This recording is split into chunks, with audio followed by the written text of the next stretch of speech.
Alam mo ba na yung calories ng kapiranggot na chocolate na to ay katumbas na ng calories ng 2 nilagang itlog. At para ma-burn ko yung calories na yan, kailangan ko mag-swimming ng at least 10 minutes or kailangan ko tumakbo ng at least 7 minutes.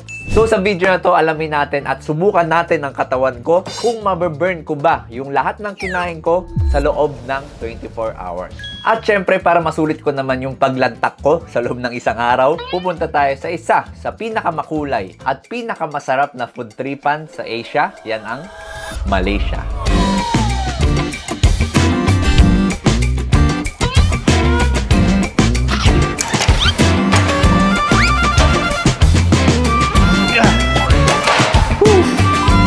Seven lang yun.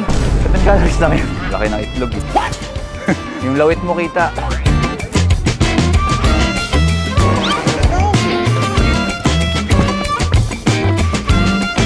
Ano sabihin ko? Yun, batukin. Dito na tayo sa loob.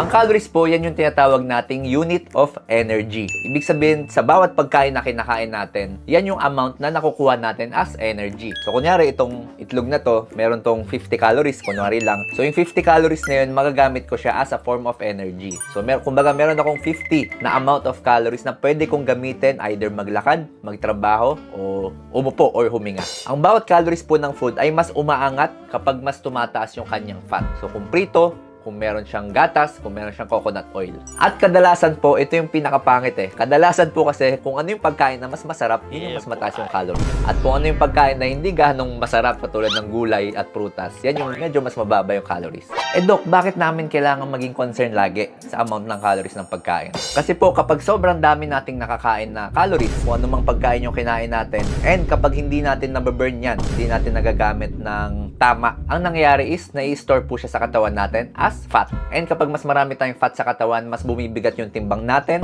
At kapag mas mabigat yung timbang, dyan na po naglalabasan yung iba't ibang uri ng sakit. At alam nyo ba na para mag-burn tayo ng 1 kilo ng sobrang taba sa katawan, so kunyari may bilbil tayo dito and tinimbang natin yon, and kunyari umabot siya ng 1 kilo, ang amount ng calories na kailangan natin i-burn is 7,700 calories. So, para po ma-burn yung 1 kilo ng taba. Yan guys, andito tayo ngayon sa Kuala Lumpur, Malaysia. And ako nga pala si Amir.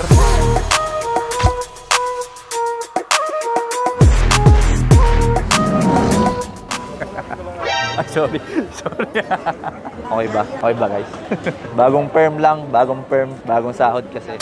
So, first stop natin guys ay Tentacle Octopus. Ilang calories kaya to? Tansya ko dito mga ano to, 150 grams. Yan, pinahiran ng manghang. Uy, ang daming nilagay. Sizzling squid with spice. So, kita natin yung hati-hati niya. May mga nilagay siyang seasoning. Mainit. Kumain natin. Matamis. Yung squid niya, sobrang lutong. Yung level ng spiciness niya, hindi naman gano'ng katapang. Pero medyo mamantika, oh. Mahirapan tayo burn to. So next natin is fried durian, katabi lang nung sizzling squid. May breadings and nakaka-curious to kung paano nila to ginagawa. Tingnan natin kung durian talaga yung loob. Alam niyo yun, parang kariman sa mga mini stop. Tapos pagkagat niyo sa loob, matamis. Pwede siyang dessert. And tas durog yung durian niya. Guys, oh, tingnan niyo kung gaano ka-oily, oh. Challenging to kasi feeling ko naglalagpas na tayong 400 calories. Eh, pag binaburn natin yung 400 calories, 1 oras na yun sa treadmill eh. Ayoko na. So meron tayo dito nakitang panipuri. Curious ako dito kasi lagi ko ito nakikita sa Facebook. One small original from Philippines. You're what? I'm from Bangladesh. Bangladesh. How long are you doing this? Just 2 years. Oh. Yan. Eh, matutupad na yung pangarap ko na nakikita ko sa Facebook.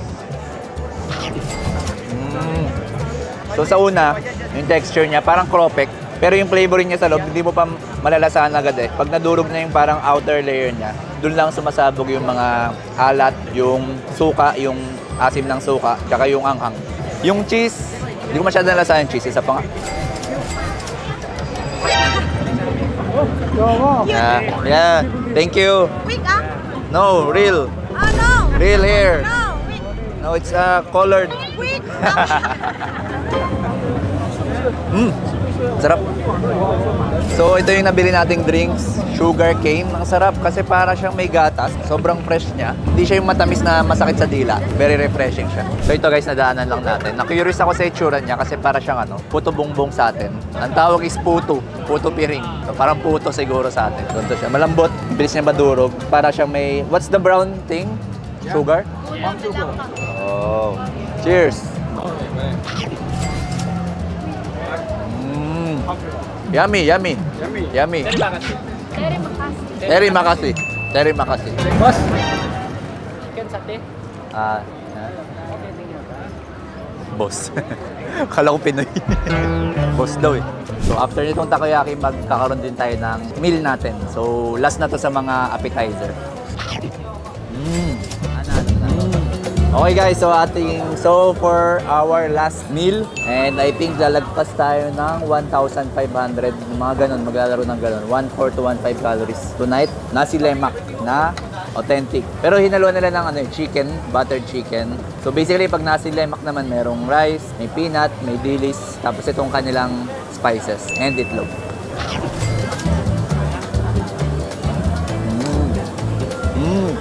Haluan natin ang kanin. Iba yung lasa ng kanin ng nasi lemak. Baka may coconut milk. I think may coconut milk siya. May onting hanghang lang. So sa dessert natin guys, Korean Flaming Marshmallow Ice Cream. In-order natin yung durian. Ice cream yung loob niya. Tapos may marshmallow sa labas. And then, piniflame niya, tinatoast niya. So para siyang s'mores. Nakakangilo. Ang kapal ng niya, marshmallow. Yun pala yung ice cream niya.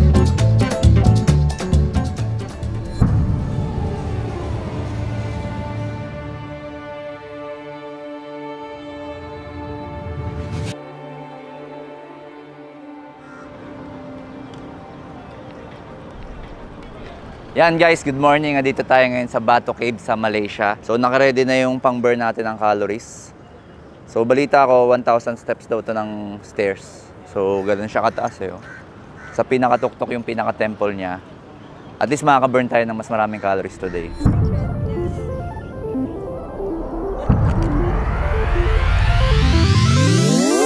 Dahil natin na burn 12. Parang isang sip-sip pa lang to nung juice kagabi. Isang patak pa lang to ng asukal eh.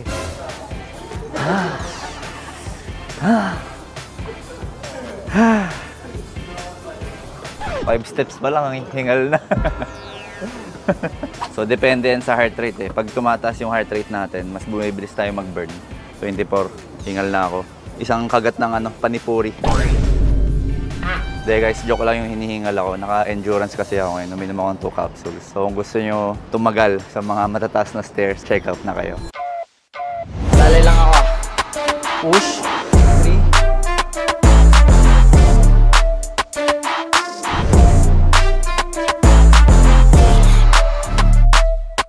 Bag of money in the passenger seat. Ops, teka lang. Bago natin ituloy yung video, baka po kasi nakakalimutan yung mag-subscribe. Napansin ko po kasi na 16.9 lang yung nakasubscribe sa akin. Pero 83% po ng mga nanonood sa akin hindi nakasubscribe. So baka po nakakalimutan nyo lang. Andito po yung subscribe button and notification bell. Again, yung pagsusubscribe po sa akin, isa po yun sa ways na nakakatulong sa akin para magtuloy-tuloy itong channel na to. And syempre, kung meron po kayong comments, kung meron kayong mga tanong, pwede nyo po ilagay sa comment section. Kung nag-enjoy po kayo sa video ito, press nyo po yung like. Kung hindi naman, press nyo po yung dislike.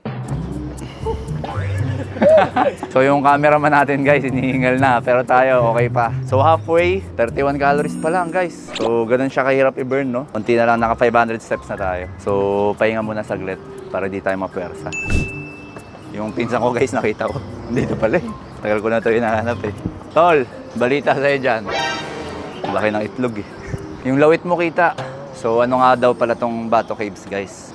Ginawa daw to para dun sa tinatawag nilang War of God dito sa Malaysia. Tapos yung kung nakita nyo yung statue dun, yung bakal na statue, 3 years daw yun ginawa. So ganun siya katagal gawin before. So yung mga yan, hindi ko yan alam. Tinanong ko lang kay ChatGPT para may makwento ako sa inyo.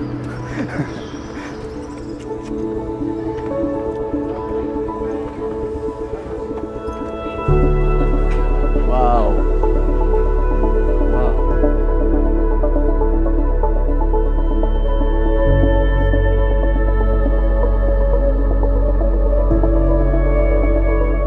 Very obvious po na mas nakaka-burn to ng mas maraming calories kasi mas nakakapagod to. Ilan din sa mga benefits niyan, of course, mas titibay ang ating tuhod, mas titibay ang ating hips, and nakaka-improve din po siya ng balanse ng katawan natin. So yun guys, ang next nating task or next nating diskarte para ma-burn natin ang calories na kinain natin kagabi is maglalakad. So lakarin natin tong isang malaking mall dito sa Genting Highlands. Actually, isa yan sa pinakamadaling way para makapag-burn ng calories, yung walking. So for now, naka 50 calories tayo sa 5 minutes na paglalakad. So tingnan natin kung gaano kalakas yung burning calories dito sa walking. Isa po ang walking sa mga nire-recommend ko talaga, lalo na po sa mga gusto magbawas ng timbang, kasi po ito ay low intensity, hindi siya nakakapagod, mas magagawa natin siya ng matagal, and hindi siya nakaka-stress. Kasi kapag nakaka-stress po yung exercise, baka tumaas yung cortisol, mas magigain tayo ng fat. And nakaka-improve din po ito ng cardiovascular health, nakakatulong din po sa ating digestion, and nakakatulong na ma-improve yung ating mood. Sa 2 hours na paglalakad, 247 calories. So, plus 170 kanina, nasa 300 plus na. Unti na lang guys, natapos natin tong challenge na to. Next naman, pupunta tayo sa gym. Dito po ako medyo nagulat and masishare ko rin naman dyan sa mga clips na yan kung gaano ka baba ang pagbe-burn ng calories sa pagbubuhat. And dito na rin po papasok yung BMR. Yan po yung basal metabolic rate. Kapag mataas ang BMR ng isang tao, ibig sabihin mas mabilis din siya mag-burn ng calories kahit hindi siya gumagalaw, kahit nakaupo lang siya. And para mas pataasin po ang BMR, dapat po mas mataas din yung iyong muscle mass. And since ako po ay medyo nag-workout na medyo matagal-tagal na, medyo mas malaki na rin yung aking muscle mass. So, ma-consider ko po na mas mataas na rin yung aking BMR. Kaya po hindi tayo nag-worry na baka mag-gain agad tayo ng weight kahit lumantak tayo ng lumantak dito sa Malaysia. Yan guys, di natatapos ang ating pagbaburn ng calories. Nagpalit lang tayo ng damit. Ito, bilang recap, 321 calories yung na-burn natin for walking lang yon. So almost 3 hours tayo naglakad. And ngayon, naghanap tayo ng gym para ma-burn yung mga natitira nating calories. Hindi ko pa na-measure talaga yung calories ko pag nag-gym eh. So ngayon ko pa lang malalaman. Although sa treadmill, kita naman doon. Pero sa weightlifting, hindi ko sure kung hanggang saan yung kaya ko i-burn. So, tingnan natin. Let's do this. 1,000 calories more to burn. My mama always told me I'm allergic to the fake shit. That's why I can look you in your ass and tell you ain't shit. I'm from the South, you know what I'm talking about. But she could pop it and drop it right in your bank account. I be like, fuck with your hurt, your body's out of control. Pussy rap, then African gold. St. Jules on my chest, got my foot on your neck. Look, I don't play by mine, fuck what you say about mine. You know I'm big stepping, walking through the door. And when I'm getting money, yeah, I'm getting smoke. And they be like, who that, we that, who that, we that. Fried ice cream. Take a picture, baby, let me step back. Who that, we that, who that, we that, who that. Take a picture, baby, let me step back.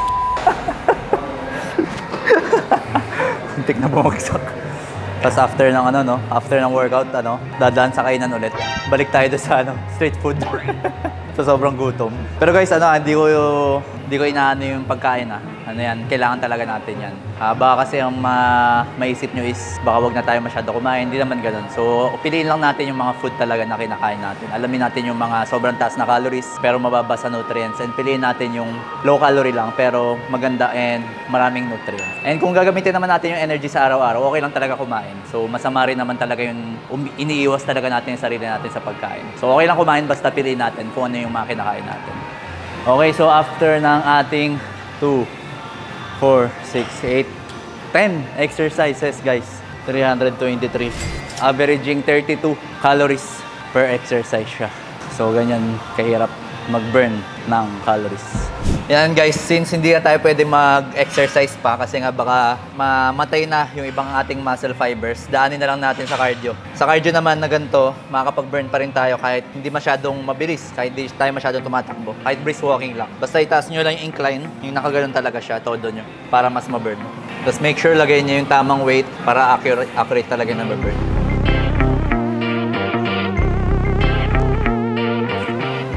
Yan guys. Total calories burn 200. So for stationary treadmill. Pero ito po ang katotohanan at ito rin ang isa sa mga good news. Naipakita ko po sa siguro first hanggang gitnang part ng video na to na yung kahalagaan ng calories. Yung pagtitingin natin sa mga pagkain kung gaano karami yung calories, and ganun din dapat yung exercise na effort natin para ma-burn yung mga calories na yun. Pero in reality, hindi po yan ganyan kasimple. And ito po yung good news actually. Meron po kasi tayong concept na kung tawagin ay TDEE or Total Daily Energy Expenditure. So under po ng TDEE, yan po yung iba't ibang ways ng katawan natin kung paano siya magsunog ng calories. So meron diyang BMR, merong TEF, merong NEAT, and merong exercise. So sa BMR, yan po yung binabanggit natin kanina. Yan yung basal metabolic rate. Yan yung sinusunog ng katawan natin kahit wala tayong ginagawa. Kahit nakaupo lang tayo, kahit natutulog tayo. Yung TEF, yan po yung thermal effect of food. Ibig sabihin, kapag kumain tayo ng pagkain, yung pag-digest natin ng kinain natin, nagbe-burn na rin tayo ng calories niyan. Next is yung NEAT or NEAT. Ito po yung Non-Exercise Activity Thermogenesis. Ibig sabihin, lahat po ng ginagawa natin na hindi considered as exercise. Kunyari, naglalakad. Kunyari, ngayon, nagbablog ako. Or ngayon, nanonood po kayo. Mga iba't ibang uri po yan ng NEAT. And kung mapapansin nyo po sa graph na yan, sobrang liit lang po ng percentage ng exercise. Ibig sabihin, hindi po natin kailangan pagurin yung sarili natin sa pag-exercise para ma-burn yung mga kinakain natin. As long as mataas po yung ating BMR, kasi marami pa naman pong ways kung paano mag-burn ng calories yung katawan natin. And kung mapapansin nyo sa graph na yan, ang pinakamalaki is yung BMR. So, very, very important po na pataasin natin yung ating BMR para mas mataas din or para mas mabilis din tayo makapag-burn ng calories. So, sa video na to, napakita natin kung gaano kasarap ang pagkain sa Malaysia, kung gaano katataas ang calories ng mga pagkain doon, and kung gaano kahirap mag-burn ng calories through exercise. Pero nalaman din natin na hindi natin kailangan pagurin yung ating sarili, hindi natin kailangan mag-guilty sa mga kinakain natin. Ang kailangan lang natin is maging aware tayo sa mga pinapasok natin sa katawan natin and maging continuously na active tayo everyday. Tandaan natin na hindi kailangan pagurin yung sarili sa gym, kahit yung simpleng paglalakad lang, kahit yung simpleng pagkain lang ng gulay at prutas, and syempre yung pagiging consistent natin sa ating routine. Yan po yung mga ways na makakapag-burn tayo ng calories para makapagbawas tayo ng taba sa katawan at para maging normal ang ating timbang. So, diyan ko na po tatapusin ang video na to. Again, kung marami po kayo natutunan and kung nag-enjoy ka sa vlog na to, please subscribe to my YouTube channel and follow my other social media accounts. And kung curious po kayo kung ano yung epekto ng steroid sa katawan, ito po yun, panoorin nyo. And para makita nyo po yung routine ko sa leg day, sa exercise ko sa lower legs, ito po yun. Once again, I'm Doc Alvin, signing out.